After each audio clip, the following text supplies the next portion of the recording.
आज जो हम लोग टॉपिक देखेंगे ये अपने आप में बहुत ही गजब का टॉपिक है केमिस्ट्री में। ये इससे बहुत ही क्वेश्चन पूछे जाते हैं, ठीक है। खास करके आपको देखना है बच्चों कि पायस क्या होता है। अगर हम पायस के बारे में देखेंगे तो वैसे भी पहले उसके एग्जाम्पल को ही देख लो। जो पायस होता है, खास करके पेंट आपने देखा ना, पेंट वो पायस है। क्या है? पायस। और जो साबुन का घोल है वो क्या है? पायस है। और जो दूध है वो भी क्या है? पायस है। इसके जो कण होते हैं, क्योंकि हर चीज में कण होते हैं, आपके ब्लड में कण नहीं होता है क्या? आपका जो खून है, खून उसमें भी बारीक बारीक क्या होते हैं? कण होते हैं, ठीक है। छोटे छोटे क्या होते हैं? कण होते हैं। क्यों नहीं घुलते हैं? क्योंकि ये बहुत ही छोटे छोटे कण होते हैं और इनकी टूटने की क्षमता बहुत कम होती है। अब इतने कण छोटे हो जाते हैं कि उसका टूटना नामुमकिन हो जाता है। आप कहोगे कि कोलाइड क्या है, तो आपने स्याही देखा है, स्याही वो एक कोलाइड का रूप है। ये एक कोलाइड के रूप में है। इसके जो कलर हैं ये क्या है? कोलाइड ही विलेन है। जो छोटे छोटे कण है वो दिखते ही नहीं है। कहाँ है? पाउडर जैसा होना चाहिए ना, सूखने पर हल्का पाउडर जैसा लगता है ना।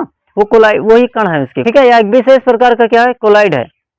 और इसमें एक कण दूसरे कण को परिक्षेपित कर देते हैं। कण दिखते नहीं है, माइक्रोस्कोप से ही देखा जा सकता है।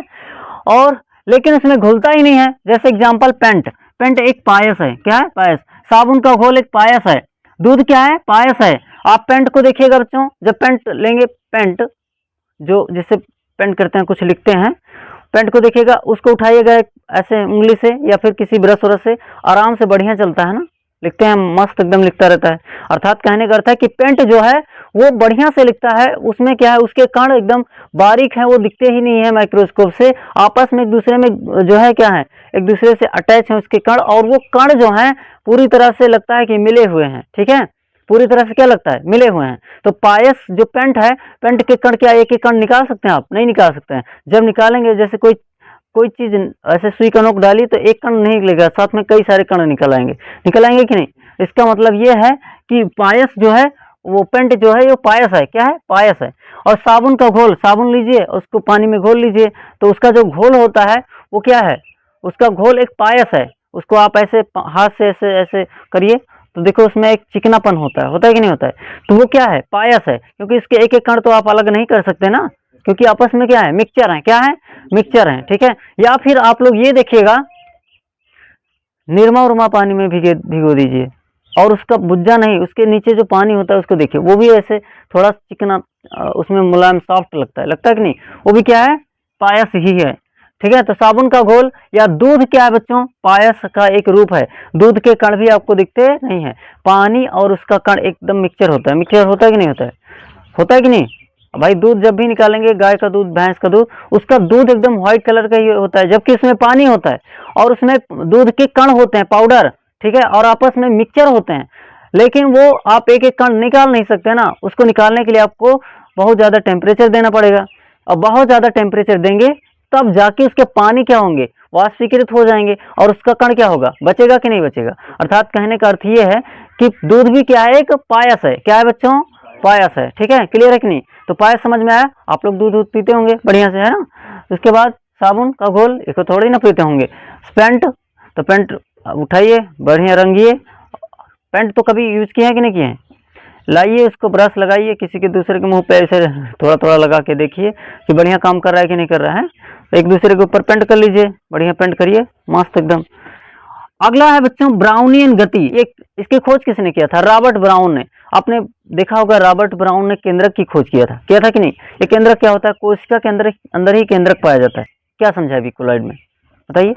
अभी अभी कोलाइड समझाए थे तुमको, स्याही की तरह। हाँ, स्याही होता ही ना। और दूसरा निलंबन, निलंबन बताए तो निलंबन क्या? आपको आग जलाना है, आग जलाएंगे तो उसमें धुआं निकलेगा कि नहीं? वो धुआं हवाओं में दिखता है कि नहीं? व्हाइट कलर का। या कोई गीली लकड़ी, पूरा सूखी ना हो, गीली हो, उसको जलाइए तो उसमें ज्यादातर धुआं ही निकलता है ना। वो व्हाइट कलर का क्यों दिख रहा है? वो कैसी क्रिया है? निलंबन कौन सी क्रिया है? वो तो धुआं के कण है ना। वो तो मतलब लकड़ी के जो वो धुआं बन के निकला उसमें से, वो क्या है? वो तो धुआं है, लेकिन वो दिख क्यों रहा है हवाओं में? निलंबन की उसकी एक क्रिया क्या कहलाती है? निलंबन। अर्थात कहने का मतलब है अनियमित रूप से गति को इंग्लिश में कहते हैं जिग जैग। क्या बोलते हैं बच्चों? जिग जैग, जिग जैग, ये गति करते हैं, ठीक है।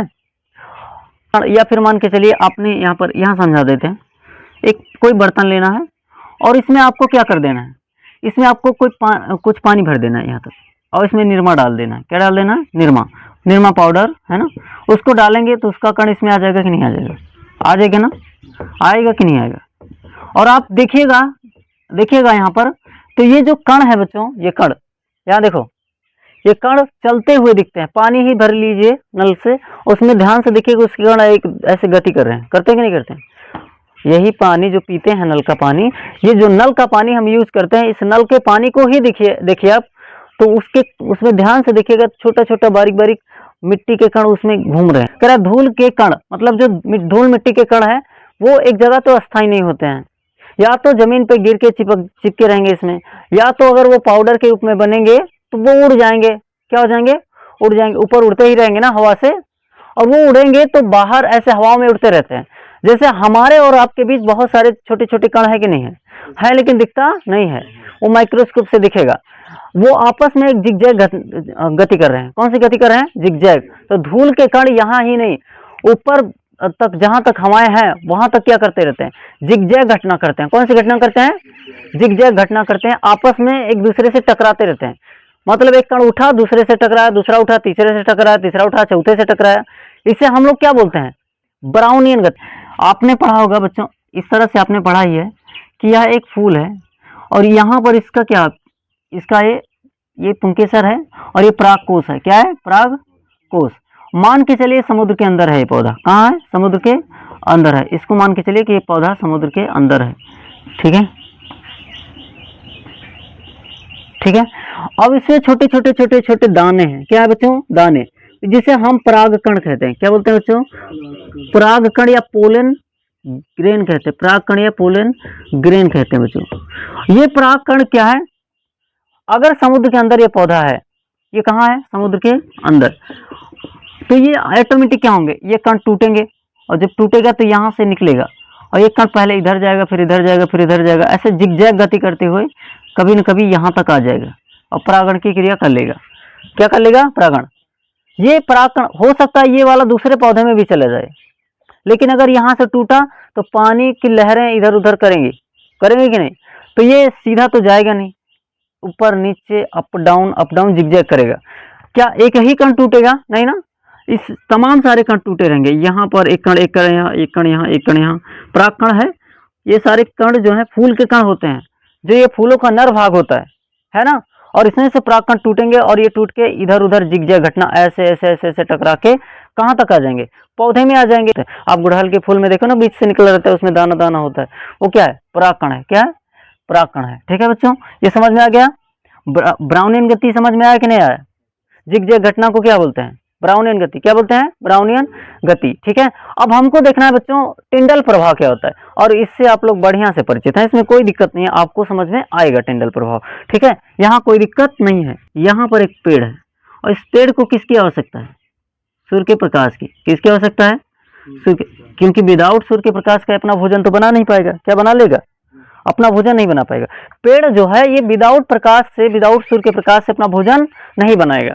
अगर ये अपना भोजन बनाना चाहता है तो सूर्य का प्रकाश जरूरी है। तो सूर्य यहाँ पर है, और इसका प्रकाश यहाँ से निकलेगा। क्या करेगा बच्चा? यहाँ से इसका प्रकाश निकलेगा, और इस तरह से प्रकाश निकलेगा तो ऐसे ही जाएगा, जाएगा कि नहीं? सुनिए, यहाँ कुल क्या मौजूद है? धूल के कण मौजूद है ना, जो मिट्टी के कण है ऐसे उड़ रहे हैं, रास्ते में टकराएंगे, इससे टकराएगा कि नहीं? ये टकराएगा ना। तो क्या ये सूर्य का प्रकाश सीधी गति करेगा? अब ये सीधी गति नहीं करने वाला है, ये सीधी गति नहीं करने वाला है। अब ये जब यहाँ प्रकाश निकला तो पहली बात तो ये इससे टकराया, और इससे टकराने के बाद ऐसा गया, फिर ऐसा गया, फिर ऐसा गया, जिगजैग घटना किया। ठीक है, इस तरह से टकरा के अब ऐसे ऐसे आता है। इसे ही बोलते हैं हम टिंडल प्रभाव। क्या बोलते हैं? टिंडल प्रभाव। ऐसा ही ये टकराते हुए चारों तरफ फैल जाएगा। अर्थात जो हमारे यहाँ सूर्य का प्रकाश फैला हुआ है, क्यों फैला हुआ है? सूर्य का प्रकाश क्यों फैला हुआ है बताइए? तो सूर्य का प्रकाश इसलिए फैला हुआ है टिंडल प्रभाव की वजह से। किसकी वजह से फैला हुआ है? टिंडल प्रभाव की वजह से। अरे भाई, सूर्य तो सीधा ही लाइट देता है ना, देता है कि नहीं देता है? तो सूर्य सीधा लाइट देता है, लेकिन वो जब लाइट आती है ना तो रास्ते में मिट्टी के धूल कणों से टकराती है, और वो चारों तरफ फैल जाती है। इसी क्रिया को हम लोग क्या बोलते हैं? टिंडल प्रभाव कहते हैं। क्या बोलते हैं? टिंडल प्रभाव। अब आप ही समझिए, सूर्य जो है एक ही दिशा में, मान के चलिए इधर है पूरब साइड में, इधर पूरब साइड में है। ठीक है, अब पूरब साइड में है तो उसका प्रकाश सीधा निकलना चाहिए, लेकिन वो पूरे पृथ्वी को क्या दे देता है, प्रकाश दे देता है कि नहीं। जिस साइड में रहेगा सूर्य उस साइड में क्या दे देगा, प्रकाश दे देगा कि नहीं। तो सूर्य का प्रकाश भले वहां एक सीधा डायरेक्शन में आती है, लेकिन आते आते वो फैल जाती है चारों तरफ। क्यों? धूल के कणों के कारण। किसके कारण? धूल के कणों के कारण ऐसा होता है। ठीक है, तो धूल के कणों के कारण ही ऐसा होता है। ठीक है, ये बात समझ में आया कि नहीं आया? ये बात समझ में आया कि नहीं? क्या कर रहे हैं? मिटा दें इसको। या देखिए, अब सुनिए अगला देखिए, यहाँ देखो कहाँ नहीं हुआ, इधर देखो, आकाश का नीला रंग, ये भी जो है टिंडल प्रभाव ही कहलाता है। टिंडल प्रभाव एक प्रकार का क्या है, प्रकाश का परिकीर्णन है। क्या है? प्रकाश का परिकीर्णन है। अब आपको हम बताए थे कि जो हमारा सूर्य का प्रकाश होता है इसमें कितने रंग होते हैं, 7 रंग होते हैं। कितने रंग होते हैं बच्चों? 7 रंग। मान के चलिए सूर्य का प्रकाश है, इस पे पड़ा प्रिज्म पे, ये 7 रंगों में डिवाइड हो गया। ये आपको पहले आपने पढ़ा होगा, पढ़ा है कि नहीं बच्चों? सूर्य के प्रकाश में 7 रंग होते हैं। कितने रंग? 7 रंग। बैनी आहपनी हपी नाला है ना, पढ़े कि नहीं पढ़े? बैनी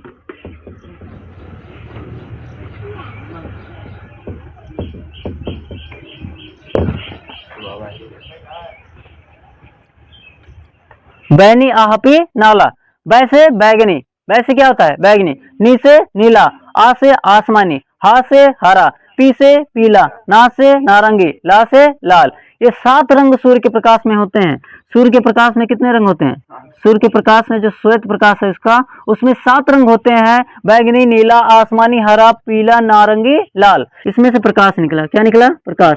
और रास्ते में क्या है बताइए? रास्ते में क्या है? धूल कण। क्या है बच्चों? धूल कण। रास्ते में क्या है? धूल कण। और ये धूल कण जो है ना, धूल कण पे क्या पड़ा? सूर्य का प्रकाश। वही टूटेगा जिसका तरंग दैर्ध्य कम होगा, है ना।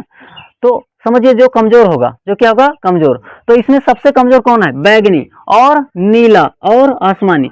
नीचे के 3 रंग बहुत कमजोर हैं। और ये जो है यहाँ पर इससे जब टकराते हैं तो ये टूटता कौन है, खास करके बिखरता कौन है? तो बिखर जाता है कौन सा कलर? बैगनी, नीला, आसमानी। इसलिए बैगनी और नीला और आसमानी पूरे पूरे बादल में क्या हो जाते हैं? पूरे आसमान में फैल जाते हैं।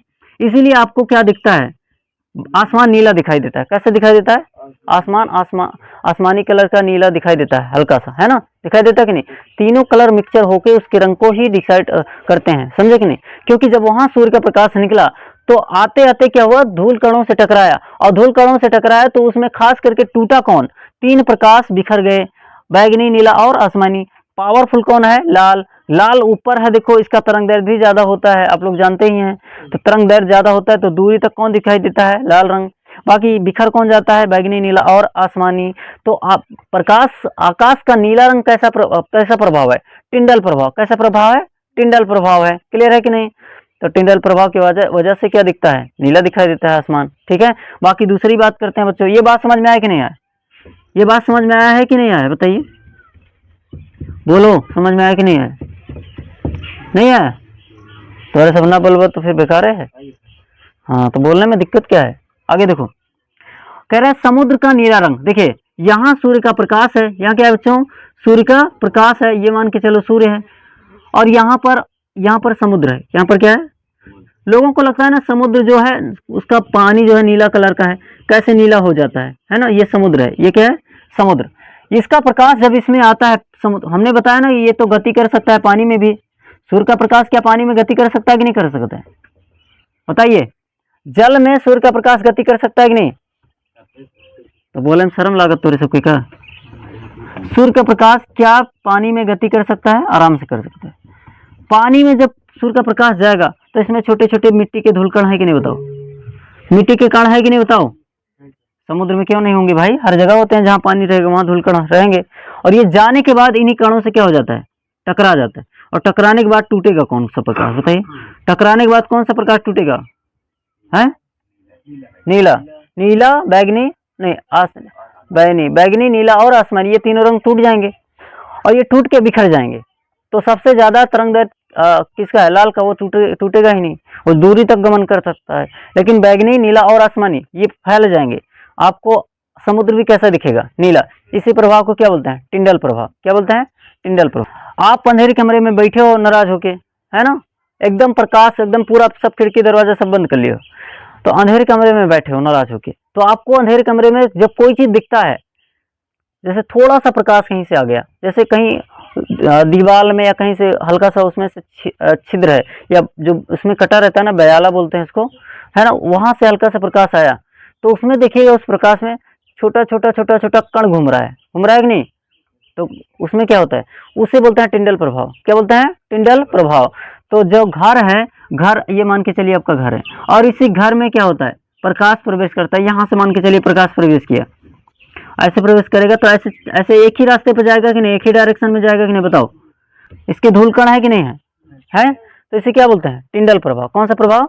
टिंडल प्रभाव कहते हैं। ठीक है, टिंडल प्रभाव एक प्रकार का प्रकाश का प्रकीर्णन होता है। अब प्रकाश का प्रकीर्णन के कारण आकाश नीला दिखाई देता है। आपसे पूछेगा प्रकाश, ये अलग से टॉपिक होगा, प्रकाश का प्रकीर्णन। ठीक है, तो आपसे पूछेगा कि प्रकाश का प्रकीर्णन क्या है, तो आप लोग बता नहीं पाएंगे क्या? बता तो देंगे ना। उसके बाद अब हमको पढ़ना है विलयन। क्या पढ़ना है? विलयन। सॉल्यूशन क्या होता है? विलयन, जो चीज मिक्सचर रहेगा उसे क्या बोलेंगे? विलयन को बोलेंगे। जैसे आपने दाल बना दी, दाल एक विलयन है। क्या है? सॉल्यूशन है। दाल क्या है? विलयन। क्योंकि दाल में बहुत कुछ पड़ा है, उसमें दाल पड़ी है, खास करके मसाला पड़ा है, नमक पड़ा है, या उसमें पानी पड़ा है, और भी चीजें पड़ी हैं, है ना, तो वो क्या है? दाल है ना, क्या है? विलयन है। क्या है बच्चों? विलयन। कोई भी चीज बनाते हैं तो विलयन है। या फिर आप शरबत वरबत का यूज करते हैं, वो भी क्या है? विलयन है। शरबत का यूज करेंगे, पानी डालेंगे, नींबू डालेंगे, चीनी डालेंगे, या इसके अलावा नमक डालेंगे, ये सब क्या है? विलयन है। क्या है बच्चों? विलयन। और क्या हमारा ब्लड विलयन है कि नहीं? सॉल्यूशन है कि नहीं? हमारा ब्लड भी क्या है? सॉल्यूशन यानी विलयन है, क्योंकि इसमें भी बहुत सारी चीजें मिली हैं, आरबीसी, डब्ल्यूबीसी, प्लेटलेट से सारी चीजें मिली हैं कि नहीं मिली हैं? तो आप अपना हाथ काटिए, खून निकलेगा, खून निकलेगा तो उसको देखो विलयन है, उसमें आरबीसी, डब्ल्यूबीसी, प्लेटलेट्स और भी चीजें होती हैं, प्लाज्मा होता है।